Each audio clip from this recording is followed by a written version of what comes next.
ba ngày này nhom xong thua video muối đây là đây khi bàn mà đào vật sạt bị giỏng nè vật sạt bị giỏng cào bạn bóng ổn là ngày chia đây mà hà nó có khmai dương đồng bông cây bằng o nè nông nia samai anh ai chạm phun nón vật sạt bị giỏng có sang là nâu trong sát vật thì bằng muối nè là ngày đây là khungประสาท thom នេះមាន ប្រាសាទ ទូច មួយ ដែល កសាង ឡើង មុន គេ ហើយ នេះ ជា ទិដ្ឋភាព ទាំង ស្រុង នៅ លើ ទី ទួល ប្រាសាទ នេះ បង ប្អូន ស្រស់ ស្អាត ណាស់ ពេល ព្រឹក ចេះ ហើយ ត្រូវ នឹង មេឃ រៀង ស្រទុំ ស្អាត ចេះ ទៀត រឹត តែ ស្អាត ណា បង ប្អូន ទាំង អស់ គ្នា បាទ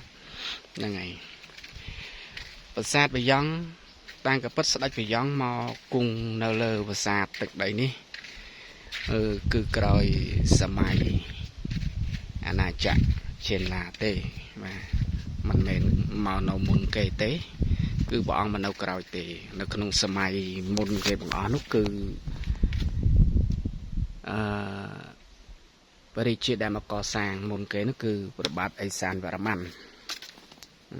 ai san và làm tí pí đã miền bờ sát không tốt mùi và tụi mùi cào móc bột ở bò bọn là ngày bạn có sang thùng gần cào này là ngày hay đang miền nó sạch nhiệt và nhiệt ở bò bò chỉ trơn bàn làng màu mà buông xuống sông nó xịt cái đây sọc sông rọc xịt tu tiền miền bàn chẳng thôi là ngày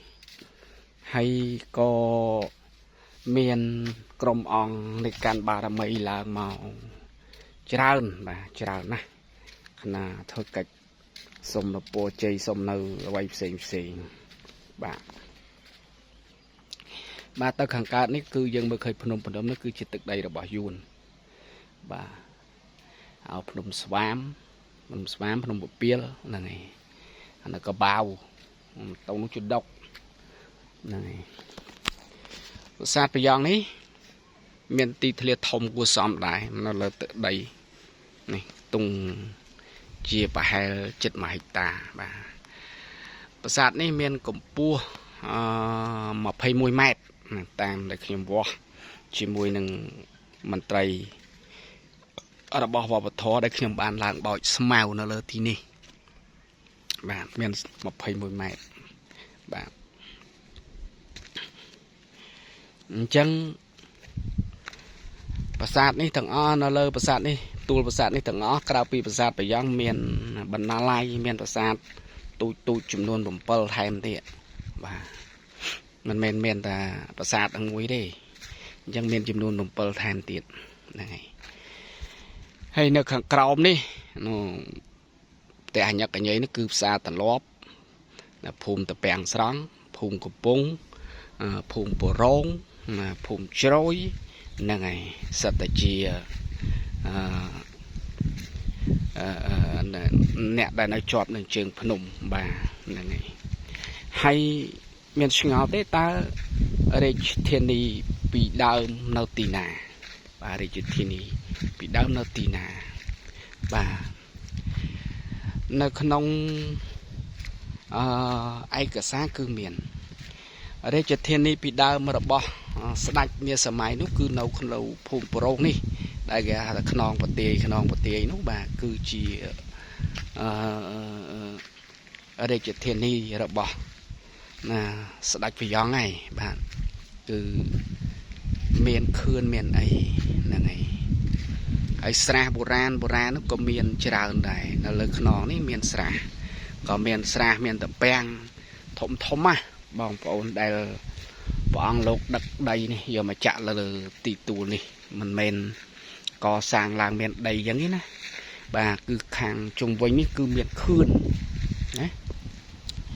មានខឿនពាត់ជុំវិញរួចហើយដឹកដីជីកស្រះនៅលើហ្នឹងយកមកដាក់នេះបងប្អូនបាទអញ្ចឹងនៅលើនេះគឺខឿនជ្រៅណាស់ខឿនខ្ពស់ណាស់រៀបខឿនឡើងខ្ពស់តែម្ដងបងប្អូនមិនធម្មតាទេខឿនបាទ คืนcứរៀបឡើងដោយថ្មបាយក្រៀមคืนខ្ពស់คืนហ្នឹងហើយគឺคืนខ្ពស់អញ្ចឹងហ្នឹងហើយអញ្ចឹងរៀបคืนឲ្យទៅលោកដឹកថ្មបាយក្រៀមដឹកដីជីកស្រះដឹកដីយកមកចាក់លើនេះបំពេញអានោះវាមានការបាក់คืนខ្លះទៅមានការទឹកហូរច្រោះហូរអីទៅលើរៀងក៏វាអត់ទៅស្មើរពីងរពើងហ្នឹងរពីងរពើងទៅជីងចេះទៅជីងចុះខ្លះទៅបាទអ្វីដែលគួរឲ្យកោតស្ញប់ស្ញែងបំផុតនោះគឺ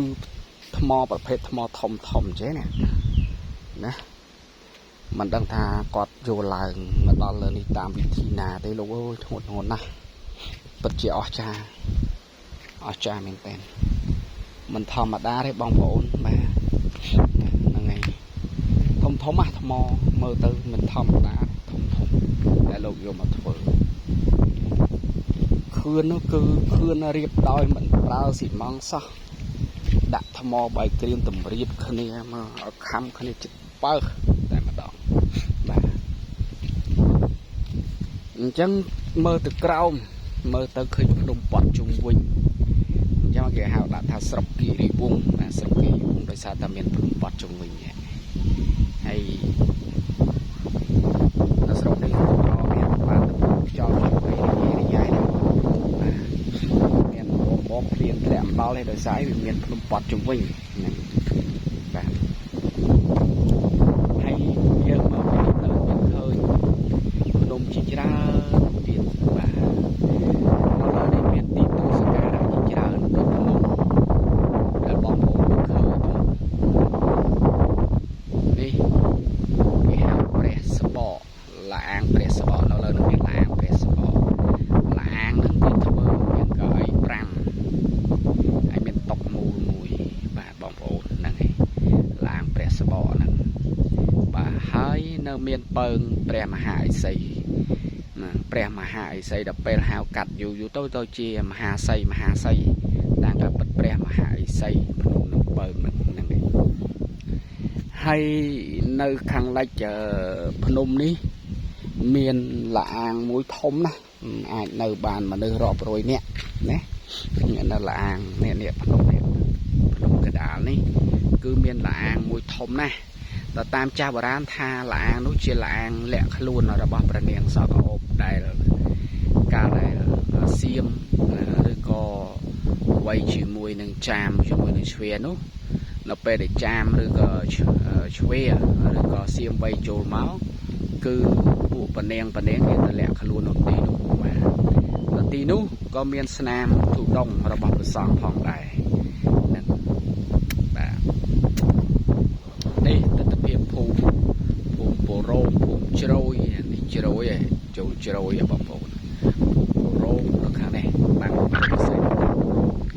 បាទហើយវត្តពរោងវត្តពរោងនៅខាងក្រោយវត្តពរោងនោះគឺគេហៅថាខ្នងបទាយ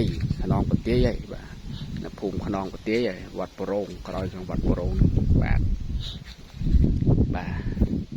នេះហើយបាទអញ្ចឹងនៅខាងមុខប្រាសាទប្រយ៉ងនេះមានប្រាសាទចំនួន4ទី1នៅលើទួលប្រាសាទប្រយ៉ងនេះ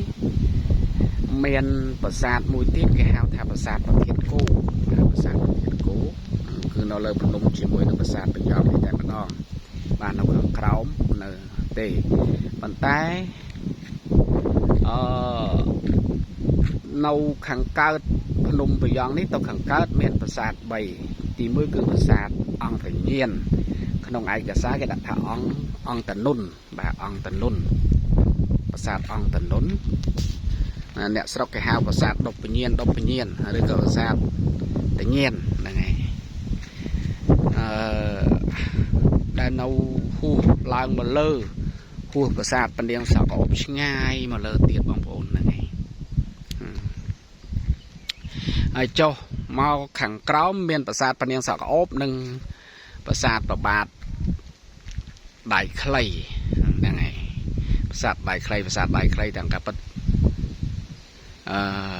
ព្រះអង្គមិនបណ្ដេញអញ្ចឹងទេ ព្រះអង្គស្អាតណាស់មានប្រភេទស្អាតមានរូបកាយឆោមពណ៌ស្អាតណាស់ហ្នឹងណានៅទៅតាមចាស់លោកមានប្រសាសន៍និងអឺអ្នកដែលធ្លាប់គេរៀននៅផ្លូវវិបស្សនាគេឃើញគឺស្អាតព្រះអង្គមានប្រភេទស្អាតណាស់បាទអញ្ចឹងនៅលើប្រាសាទនេះចាប់ផ្ដើមមានអាការៈគេហៅថាប្លែកណាពីមួយឆ្នាំទៅមួយឆ្នាំដោយសារតែធម្មជាតិទីមួយគឺមានទឹកហូរច្រោះនេះហូរច្រោះបាទទឹកហូរច្រោះហ្នឹងហើ